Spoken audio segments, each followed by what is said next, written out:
దశరథుని కుమారుడైన ఈ శ్రీరాముడే అతడు అనరణ్యుడు తెలిపిన మానవ వీరుడని నాకిప్పుడు స్పష్టమవుతున్నది. పూర్వము నేను వేదవతిని అవమానించి ఆమె శాపమునకు గురి అయ్యాను.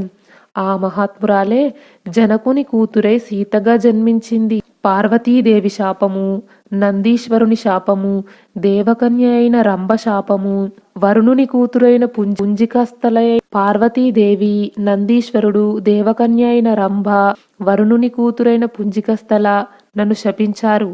మహాత్ముల శాపములు వ్యర్థము కావు కదా.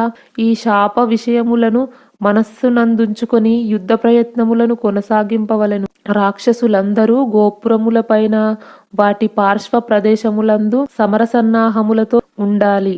నా తమ్ముడైన కుంభకర్ణుడు దేవదానవుల దర్పమును అణుచుటలో సమర్థుడు. అతడు సాటిలేని గంభీరవర్తనుడు. బ్రహ్మశాపమునకు గురి అయినవాడు.